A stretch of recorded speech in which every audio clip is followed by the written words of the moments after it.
psych drum roll. Got the camera pointed at That's it. That's it. I'll let them do it. It assumes these back of the envelope calculations are accurate. Carla, you getting in here? All right.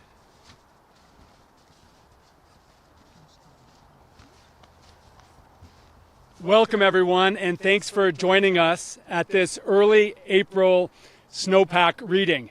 Whether you're here with us in the headwaters of the South Fork of the American River, or if you're streaming in live from other parts of the state or country, we're excited to share an update on our snowpack and our water supplies, as well as an important announcement about how we're managing water moving forward.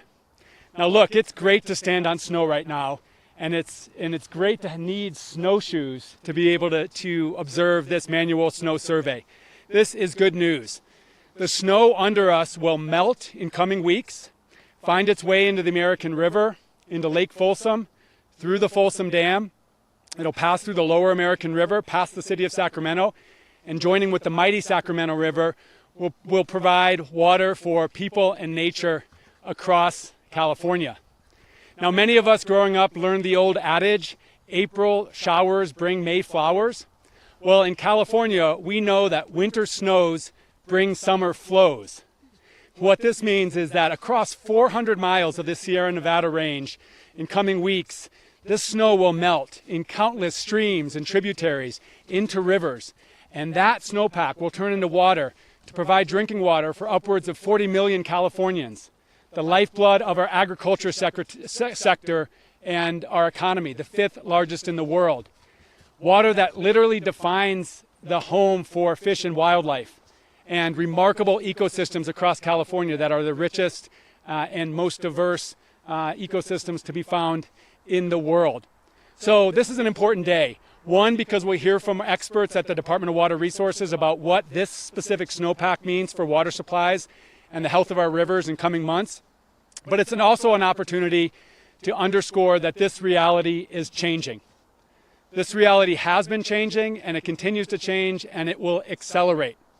And by this, I mean the changing patterns of our water systems as a result of climate change. 9 years ago this month, Governor Brown stood in this meadow. And if you were there like I was, you remember being unable to find a shred of snow in this meadow. He was there to highlight what at that point was the driest winter season for snowpack in the state's history. And remarkably, in the last 9 years, we have experienced even drier sustained conditions. The water year that ended just 16 months ago ended the driest 3-year periods in the state's history. We had 6 million Californians under water rationing, and we were planning for a whole lot more in the preceding year. And then it was just a couple months later, we experienced among the wettest weeks in the state's history last winter with that fusillade of atmospheric river storms and emergency flooding. These weather extremes are not an anomaly. They are the future. And so we need to confront this changing reality, and confront it we have. It was just weeks into Governor Newsom's administration that he directed through executive order our water agencies to come together as we never had before to establish a broad portfolio of actions that we needed to take to adjust to these changing conditions. 142 specific actions. We have been focused over the last 5 years implementing those actions while updating our targets, sharpening our plans for water supply and ecological restoration, and thanks to Governor Newsom and our legislature, investing billions of dollars into adapting our water systems. So today is an opportunity to mark the moment of time where we are this winter, but also to take stock of where we stand with our water future. And I'm so pleased that in just we'll hear from Carla Namath, who is our director of the Department of Water Resources and is leading the governor's strategy across the state to prepare for this hotter, drier future. So a lot to unpack here, but let's first start out with understanding where we stand this winter as a result of the snowpack measured today. And to do that, I'll introduce Andy Reising, who is a water resources engineer at the Department of Water Resources. Andy. Thank you, Secretary Crowfoot. Appreciate it. Good morning, everyone. My name is Andy Rising, spelled A-N-D-Y-R-E-I-S-I-N-G. Again, Andy Rising, A-N-D-Y-R-E-I-S-I-N-G, and I am a water resources engineer with the Department of Water Resources. I've been doing this job for 17 years and love every moment of it. I am in the Snow Surveys and Water Supply Forecasting Unit. So today I'll be sharing the results of our survey here today at Phillips, where we've measured snow water content and depth since 1941. Very long-standing program. This snow course here represents just one of 260 or more snow courses that are measured throughout the Sierras and Trinity Mountains. And this is statewide through the California Cooperative Snow Surveys program. And this program was established back in 1929 by the California legislature.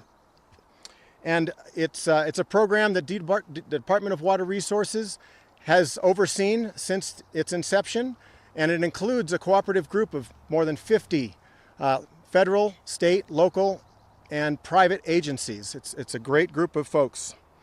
In addition to our manual surveys, DWR uses data from our automated snow sensor network, as well as the airborne snow observatory flights that fly every winter over our mountaintop to get us a clearer idea of what snow we have, and helps water managers better predict how much water will be running off into our reservoirs in the spring and summer months. In addition, our survey today, we recorded a depth of 64 inches and a snow water content of 27.5 inches. And that results in 113% of average for this location. So let me repeat that. We got 64 inches of snow depth, 27.5 inches of water content. So if we melt the snow down, that's why it's a lower number. We've melted down to 27.5 inches, a little bit more than 2.5 feet. And that's 113% of the April 1st average. And the past month of March was good to us. Precipitation and snow fell. In the beginning, we had a storm that chased us out of here last month, and we had several storms since, and that has boosted us from a 75% of average to just above average for this water year, which is excellent news. Cooperating agencies are still measuring snow courses throughout the state today and tomorrow, but the data that we do have from our snow courses that our snowpack is at about 105% using that metric. Our automated snow sensor network looking this morning was about 110% of April 1st average snowpack. So we're in a good place right now. Very similar percentages between those two ways we measure. We refer to the April 1st metric because that is typically when we peak our snowpack in California.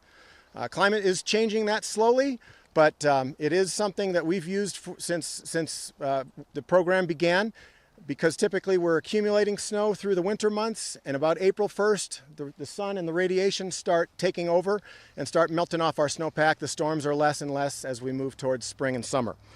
And so the peak accumulation is a critical metric for water managers to predict and forecast the water supply that'll reach our reservoirs, as I said earlier. On April 1st last year, the snowpack was well over twice its average right here. And we were in fact standing on 10.5 feet of snow last year. This year, we're slightly more than 5 feet of snow. So again, last year, well over 2 times, and this year we're slightly over our average. And it is positive news that the snowpack caught up over the past 2 months. We started off with a dry and warm fall, and then the snowpack wasn't very good in the beginning of the winter either. Finally, in the last 2 months, we've accumulated the snow that has gotten us to this place. And the true indicator, though, is how much of this snow is actually going to melt and reach our reservoirs, because there's a lot of factors involved in that. Our current forecasts for snow runoff do indicate we could see about average runoff in many of the rivers in California, but we do weekly updates, and several factors, as I said earlier, are at play here. Whether we have more storms, if it's wet or dry, and whether it's warm or cool over the next several months will indicate what percentage of this snow actually melts off into water and hits our reservoirs. So those are my comments. I wanted to welcome our DWR's director, Carla Namath, to talk about what this means for our water supply. Thank you, Andy, and thank you, Secretary, and thank all of you for joining us today. I'll just start by saying average is awesome. We've had some pretty big swings in the last couple of years, but average may be becoming less and less common feature of snowpack in California. As Andy mentioned, the good news today is actually only part of the story. We will see over the course of the next couple of months how this snowpack translates into runoff into rivers, streams, and reservoirs, that our communities and our environment, our economy, the food that we grow in California all relies on that. So we need to do everything we can to make sure that we are adapting to multiple conditions that are coming at us. The snowpack in California has traditionally been about 2/3 of our overall storage. So what it means into the future is we need to continue to invest in how we store this water when we know dry conditions return. I couldn't be prouder to be here in the watershed of the American River, because it is a symbol for how we need to manage moving forward and how we need to better understand the impacts of wildfire. We're here up in the mountains. You can see the effects of the Caldor fire from a couple of years ago.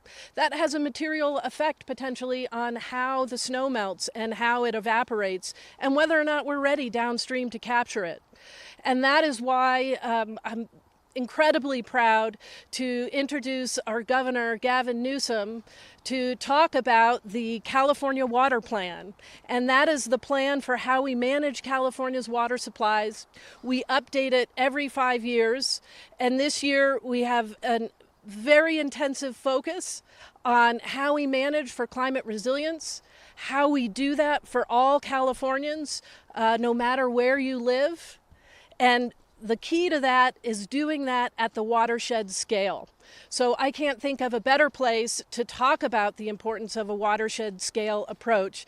That means how we integrate management of our forests that help with water quality, that help with water supply management and the behavior of snow. That helps us downstream where we manage our floodplains and need to do a better job managing our floodplains to make sure that we're recharging our groundwater basins. All of these things fit together, and the California Water Plan is the first plan to really rest on watershed scale planning, to do it in a way that's focused on climate resilience and focused on climate resilience that matters to every Californian. So with that, it is my distinct honor and pleasure to introduce Governor Gavin Newsom. Thanks, Caroline. Thanks, everybody, for taking time to be out here. And it's a privilege for me to be up here. As Wade said, I watched as well 9 years ago. I think most Californians did for Governor Brown, then Governor Brown's press conference in 2015, because of the acuity of the pending crisis as it relates to the ratification of California and the extreme mega drought that we were in. Of course, we're here 9 years later reconciling the extremes, reconciling the extreme weather whiplash. And I think today punctuates the point. We began the water year as we do every water year in October, bone dry October, significantly below average rainfall and snowfall during the fall, only to see things get colder and to get to about average in March, and now slightly above average in April. These extremes are becoming the new reality. And that new reality requires a new approach and a new sophistication in terms of the way we address and manage our water system. I'll remind all of you, the water system in California was designed for a world that no longer exists. It was designed for a world 50, 60, 70 years ago where there was some normalcy. There was some normal expectation. Sure, year-to-year variations. No one's naive about that. One weather system or one weather year doesn't necessarily make a trend, but we've seen that trend line over the course of the last many decades becoming a headline, not just here in California, but across the country and increasingly across the globe as it relates to the hot's getting a lot hotter, the dry's getting a lot drier, and the wet's getting a lot wetter. And that requires us to have a sophistication of approach that includes new strategies for conveyance, new strategies for stormwater capture, high flow stormwater capture, groundwater replenishment, water recycling, the strategies to make conservation a way of life, strategies that incorporate proven solutions at the federal level, but more sophisticated solutions at the local and regional level. The water plan we're advancing here today builds, as Wade and Carla said, on the plans we put out in 2020 and 2022. I'll remind you, in 2020, we put out a plan with 142 specific actions to address the needs region by region. It was a regional framework recognizing this fact that I often repeat. California is the size of 21 state populations combined. And as a consequence, there's no one size that fits all.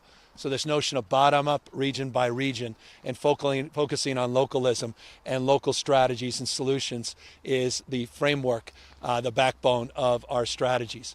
In 2022, we built on that water portfolio, that water resilience portfolio strategy by recognizing that the science was teaching us something even more alarming, that by 2040, in a matter of years, 15, 16 years from now, all things being equal, and knowing what we know today, the scientists say that we're going to be living with about 10% less water just on the natural, on the basis of what's happening in the climate. That's just in the next 15 to 16 years. And so we put out a hotter, drier strategy to make up for that supply, to create new supply. We talked about the importance of desalination. We talked about the importance of stormwater capture. We wanted to build on some of the water recycling work that we've done, and we incorporated new strategies around large-scale conveyance. We updated folks on the Delta conveyance. We updated folks on sites. And just recently, we updated and modernized our permitting and our regulatory structures. Over the course of the last 2 years, working with the legislature, we pushed through historic efforts to streamline and fast-track and reduce and mitigate litigation risks associated with moving projects forward. And today, we've incorporated all of that into our 5-year water plan that we're releasing. So that's the why I'm here today specifically, to mark, yes, this moment, this annual moment that's become normalized here in the state of California as we wait with bated breath to see how we're doing, but also to mark a framework into the future, letting folks know that we get it and we're starting to get things done at the next level. You're seeing the progress now because of the streamlining on sites. You're seeing the progress we're making on the large-scale conveyance at the Delta conveyance, which, by the way, the Delta conveyance is an adaptation project. The Delta conveyance is foundational. It's critical if we're going to address the issue of climate change. It is a climate project. It's one of the most important projects this state can advance. And I just want to thank our team for recognizing the importance and the imperative of moving that project, along with all of these other projects we set forth in the 10 regions that we identify in this 5-year plan and the 15 specific markers of considerations within those regions that we're trying to reconcile and address. That's the long-winded point. Take a look at the plan. There's a great summary that's available. But I want folks to know in this state that we are not just victims of fate, that we recognize the world we're living in, we recognize the trend lines into the future, and we're navigating them. And I'll close to give you a proof point. $9 billion have been invested, $9 billion just in the last 36 months in these projects and these proposals. And by the way, that also includes clean, safe drinking water. 100 consolidated wells in this state, 300 more that we're actively working on to address water insecurity. 2 million Californians have had improved water as a consequence of those plans, all part of that $9 billion that's been invested. So, serious moment. We recognize our responsibility. There's nothing normal about this average year. It's just the new reality and the new normal. And that's what we're here highlighting today. With that, we're happy to take any questions. Hi, Governor. Tori here with CBS 13. I know we were talking about the plan, mentioning it's going to be focused on a watershed scale, and also mentioning that was forest management. Yep. Specifically, how does today's snow survey impact what we're going to see when it comes to wildfire season and just the drought? Well, I mean, so it relates to wildfire season. The situational announcement we're making today, meaning this annual announcement, does not get in the way from our multi-year commitment to improve forest management and vegetation management. This administration, our administration over the last 5 years, has recognized that. In fact, the first executive order I took as governor of California, within, I think, 24 hours of becoming governor, was up in Placer County, where I signed an emergency deck to allow us to move forward and address some of the environmental regulations that were slowing down more active forest management to address the realities of these extremes. So we continue apace in that respect, billions of dollars being invested in our wildfire plan. I laid that out in the January budget without any cuts of significance in the January budget.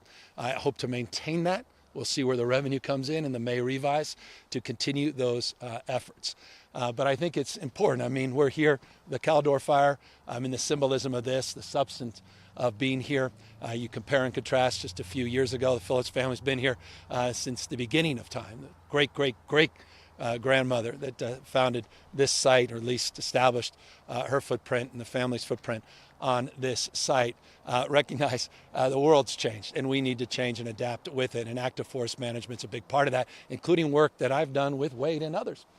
Just right up here on the hillsides, we were working with the National Guard and the California Conservation Board to actively address some of the vegetation management efforts. So we'll continue those efforts. We're going to update you on the wildfire plan in just a few months. We were talking about that today, including the new C-130s. We got 7 of them into the state. They're not all flagged yet under CAL FIRE. We're working on that, but that's a big addition to our wildfire fleet. And as it relates to the drought, we are moving. I hesitate always to say we're out of the drought, go back to the way things used to be. In August, we put out a conservation plan, conservation in California as a way of life.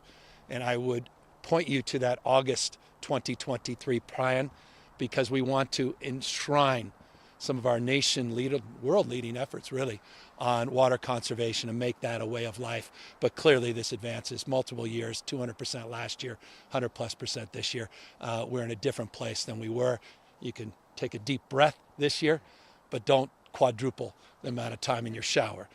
Spend as much time as you need to get clean, feel good and healthy, and then consider that this time next year we may be in a different place. Good morning, Governor. Matt Bigler, KCBS San Francisco. I want to ask about Oakland. In recent weeks and months, you've ordered extra CHP officers, special prosecutors, and most recently, cameras, license plate reading cameras. We saw the video of you along Hagenberger. Oh, yeah. The question is, how soon do you think all of these efforts will start to lower the out-of-control crime in Oakland, and how soon will Oakland residents start to feel safer? Well, I think I've been there a lot. I'm there pretty much every week. I'm hearing from business owners and residents that it is already having an impact. We update you on a consistent basis, the CHP, the number of stolen vehicles that we've recovered, the number of arrests that we have made, the number of guns we've taken off the streets. So that's immediate. That's being felt. Not just in Oakland. We have that CHP operations moved into other parts of the East Bay. The flock cameras that we're putting up are very familiar to Californians, particularly those in the Bay Area. There's the same flock cameras that use similar technology that toll bridges use, Amber Alert system use. We're going to have 480 of those in and around Oakland on the freeways and thoroughfares and within Oakland proper. We're going to get those up in the next few months. That's not coming overnight, but that's a significant procurement, and it adds and stacks to all the other work we're doing, including the 10-point Caltrans plan and the work we're doing on community building, not just a law enforcement focused plan.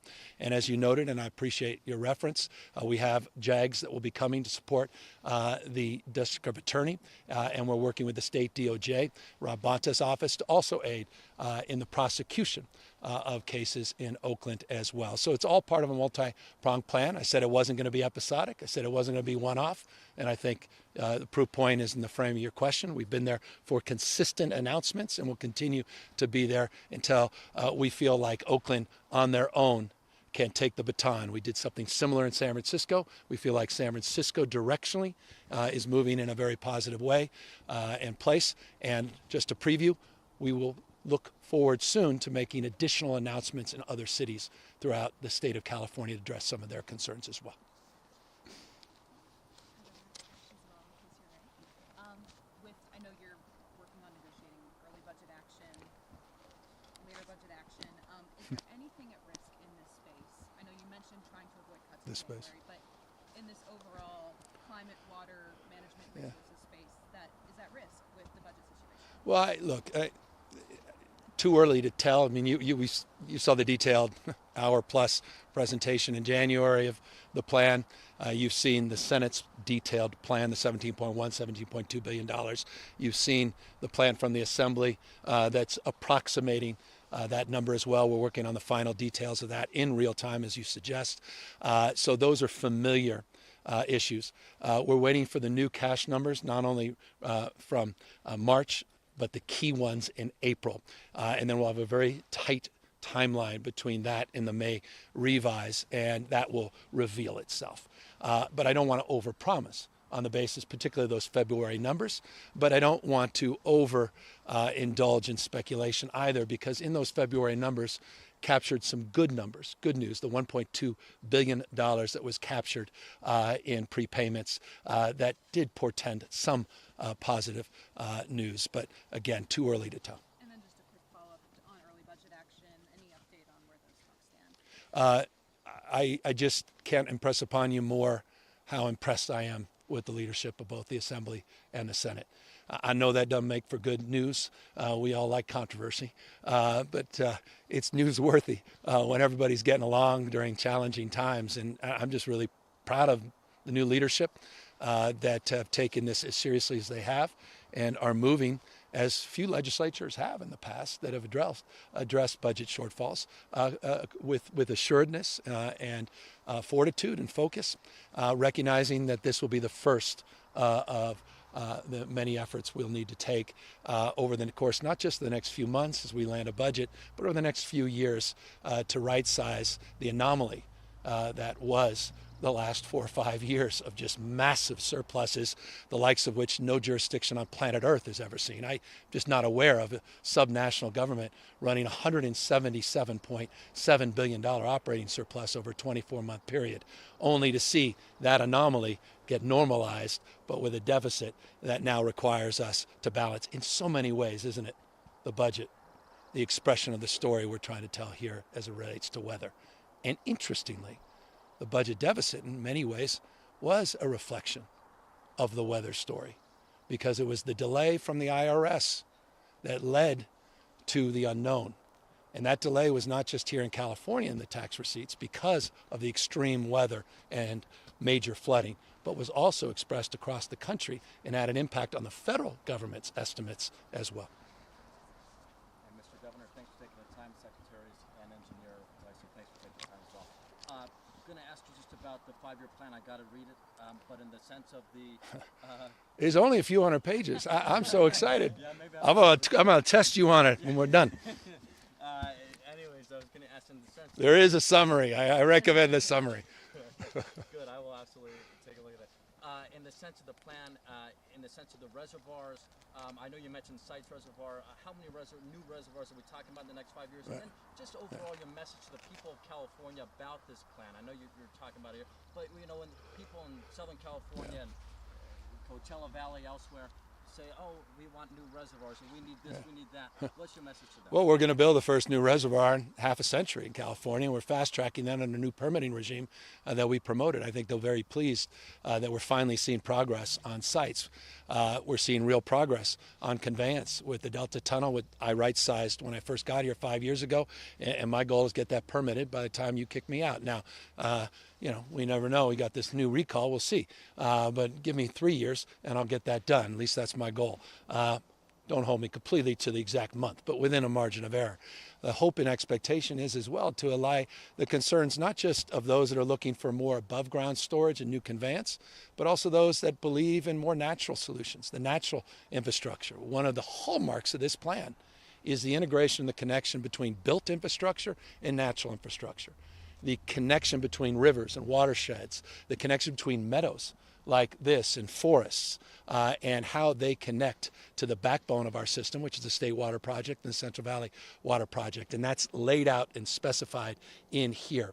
And I think finds that balance in a rather significant way, particularly based on the fact that we're investing significant money to make real what we're promoting in ways we haven't in the past. I'll just close on this, to your point. we believe in creating new water supply. And you create new water supply in many different ways. Groundwater replenishment by capturing high flows.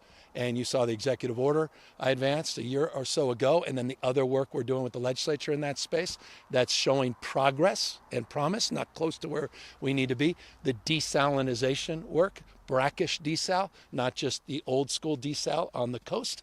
And of course, the stormwater capture work that we're investing in, LA, Orange County, and others that are doing significant work. And we maintain that vigilance, particularly working with ag on efforts related to Healthy Soils Initiative, the work we're doing on regenerative ag, and the work, of course, we're doing as it relates to water efficiency and precision technology, which is a huge part of this story. Innovation, which is the cornerstone of this 5-year plan. Things that we couldn't have imagined 5 years ago in the plan are now incorporated in this plan. Yes, all things AI, but well beyond that, new technologies that aid us in these manual collections that are also aided by what happens unseen above us, which are complementary to one another. Thank you so much, Mr. Governor. Good. Mr. Engineer Ricing, just very quickly. Good. Get him up here.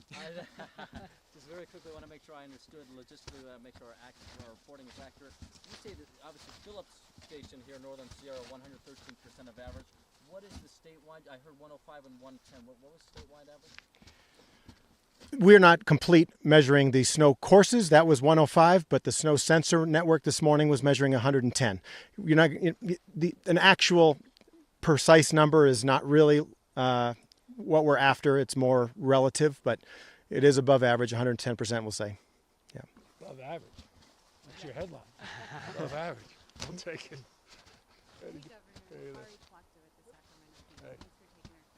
I'll make my way over without falling over. What's the plan? I know a new budget estimate for Delta Conveyance is coming out. What's the plan to finance that project? And what's the outlook for the climate bond? Well, we're working with the legislature to make a determination on the bonds. And as you know, there's 3 schools of bond thought right now: school bonds, a housing bond, and a climate bond. Can't do everything. And can't do everything at once. We're mindful of the bond ceiling as it relates to debt load, and we're also mindful of the bond we just passed as well, and the fact that we'll be moving to expedite the sales of that bond so we can get those dollars out. More on that as a preview forthcoming. As it relates to more broadly the issue of the Delta, we're going to be updating that plan very shortly, so I'll let that plan speak for itself in terms of revealing the new estimated costs. But the costs are provided, or at least borne, by users. And that's the partnership with many users, large and small, from the Met large size to the smaller users that have already, a number of them have already signed up. And so we're working to address the remaining issues on permitting, environmental work, which we've been able to fast track, Carla, thank you, because of their great work, keeping that on time and focused. And we'll look forward to working with those boards over the course of the next number of months to specifically answer the question with more nuance and sophistication. But that's a process that quite literally is unfolding in real time. Thanks. And just to follow up, I know that this is a long-term conversation, but on the voluntary agreements piece of your Bay Delta plan, Yeah, how do you... I have my VA experts right here. Well, right, in terms of climate, California regulates air quality, emissions, vehicles, energy use. Why not regulate water use if we're going to be losing 10% of supply? I'm glad to take this on. Yeah. There's 2 middle initials, V and A. Yeah, so thanks for the question, Ari. And this is an important distinction to make. So we are all focused on updating what's called the Sacramento-San Joaquin Bay Delta Water Quality Plan, which is our state water board's standards that they set for the amount of flows and the environmental conditions in our rivers. That is not a cause of debate. Our focus is to put forward a proposed pathway to implement those updated standards, so those regulations, in a manner that can be implemented quickly and effectively. And that's what has been called the voluntary agreements. Now, there's nothing voluntary about the agreements if they're adopted to implement the regulation. They will be enforceable by water agency and by all of the signatories of that set of agreements. Our focus now, and the way we talk about it, is the Healthy Rivers and Watersheds Agreement. because it does a few things. One, it increases flows throughout the water years, whether they're dry years or wet years. Flows are important to environmental condition. Importantly, it expands habitat, particularly for the imperiled fish and wildlife that need more habitat and have lost that habitat over decades. But it also does something that regulations can't do and wouldn't do. And it creates governance among water users and conservation groups and tribes, should they want to participate, to adaptively manage those flows and those habitat over time using investments in scientific monitoring that will be publicly transparent. So what we have is one pathway that's purely regulatory, and I've heard from supporters of that pathway that could even take, on the short end, 7 to 9 years to implement, including all of the water rights adjudications that need to happen. We have a pathway through this pathway of implementation, Healthy Rivers and Landscapes Agreement, which we're already implementing. So our water board is assessing this set of agreements according to a peer-reviewed scientific basis report. So they're going to do that independent analysis, but we're not waiting. Our agency has $340 million on the street right now to purchase environmental flows, to restore flows into rivers. And last year we completed over 30 habitat projects already.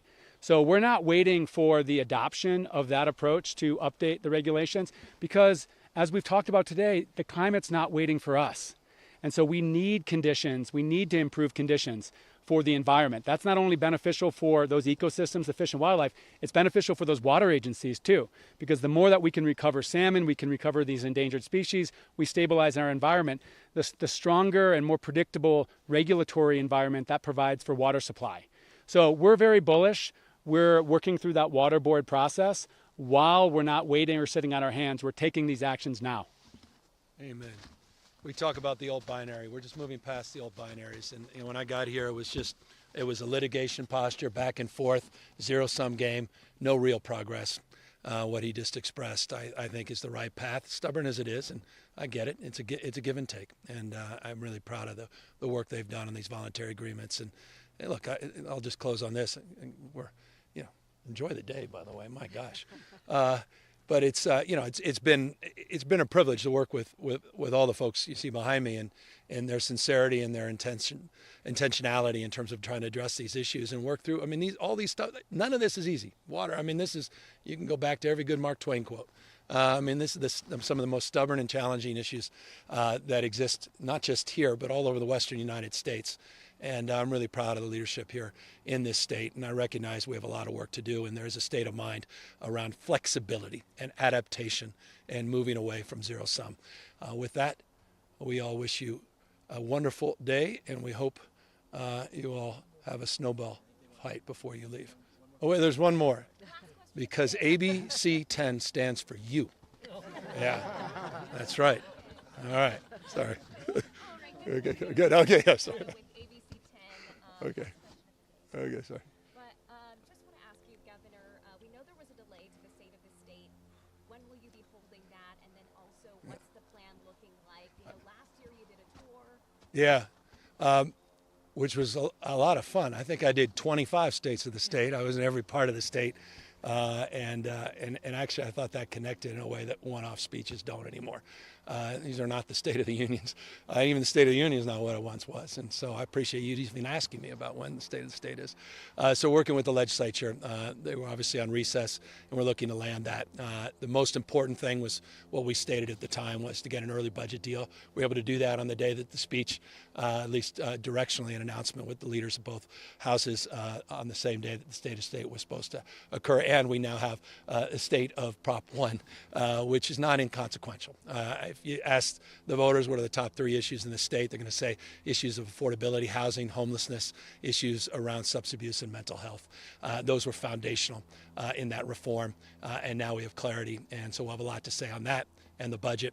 As we get closer to the state of the state, it'll be also around the time of the May revise. So we thought we could collapse a lot of those things together and make this a more interesting speech and one that will have a little more meat on it than some of these others. Any timeline, any date? I hope soon. I don't want to tie myself down. It's their house, their rules, and I'll abide by them. As I said, the relationship right now is really focused on the budget and this early action, but we'll land a time, and we're ready to go because we've got clarity on what we want to say. Thank you. Is it all right if you clear up what average and normal is after 13, 15 years of drought? How do we know what average and normal is? How do we believe you anymore? Yeah. Right. That's right. Well, absolutely. I mean, climate change is happening, and some of the things that we do to address what is the average. In fact, 2 years ago, we revamped all our forecasting system and took a new average of the last 30 years. We used to do 50-year averages, and that's because we wanted to, back then when it wasn't changing as much, it was more. I guess what I'm trying to say is I think we thought that 30 years would be more reflective of the new normal, right? It's more reflective of how the climate is changing and by taking a shorter number of years as an average. And we will be changing that every 5 years to update as we have this whiplash as we've talked about. So. Minimize the sort of the changes over time that we're seeing with climate change if you're taking a shorter time span? Like, I guess, how do we know how climate change is impacting snowpack? Yeah, that's a good question. It's hard to address. There's so many numbers that fly at us, and how to address that best. Go ahead, please, Carla. Yeah. Yeah, so as you might imagine, it's a little more complicated, and that when we look at water management over the 100+ years, some of the correlations are still valid, and so we take those into consideration. But we have sharpened our focus on the previous 30 years. We do that with our partners at the U.S. Bureau of Reclamation, kind of adopting the same thing in the Colorado watershed, so we can start to understand how to move through what I would consider kind of more conservative approaches, because what we don't want to do as water managers is make a lot of decisions early in the season because we looked back 100 years and we were sure this was going to happen. Now we're not so sure. And if we have a little bit more focus and conservativeness on understanding lots of caveats around how we use averages, then we can make better decisions early on that enable us to make sure that people have enough drinking water, that at least our ecosystems have a threshold of water that can help us move through. And it just sets us up, I think, for more balanced decisions across all the needs that we have in California. So not everything is a big red flag. There are some trend lines over the last 100 years that are still holding, and those are all part of our calibration. I might just make a last point. In the simplest of terms, we can't take this snowpack for granted anymore. Decades ago, there'd be a lot of focus on what the seasonal snowpack is, and if it was normal, then it's, back to normal. And it's only when we experienced dry periods where, everyone ramps up emergency response, et cetera. The fact is, over the last 5 years, we recognize that won't do. We've got a great snowpack this year. We had an incredible snowpack last year. We may be headed into an extended drought, the worst in the state's history. So we have to take advantage of, every storm when it comes. And that's why, what Director Namath and the governor talked about within this plan is really doubling down and recognizing the need to do that. Respectfully, then why double down on the surface water supply infrastructure? Oh, Yeah. yeah. Yeah, absolutely. That's a great question, right? And so we know that we have these facilities that were built, decades and decades ago, that were built to address a particular kind of hydrology. What we also know with climate is that when we have the storms, they're coming in much, much bigger. So we need more facilities, surface water. And by the way, our underground the reason the governor is so focused on recharging groundwater basins is underground aquifers are about 10 times the capacity of our above ground reservoirs. They function a little bit differently, but we know we're going to need more reservoirs to act really as regulators because of the shrinking snowpack. So if more comes as rain, we won't have this great natural storage that we're standing on, and that's why part of adaptation to more swings in weather includes more physical infrastructure, improved backbone infrastructure, integrated with a lot of these more natural kinds of solutions like floodplain management and the ways in which we can capture stormwater instead of send it immediately out to the ocean. It's all of those things together, Ari. Yeah. Thank you. All right.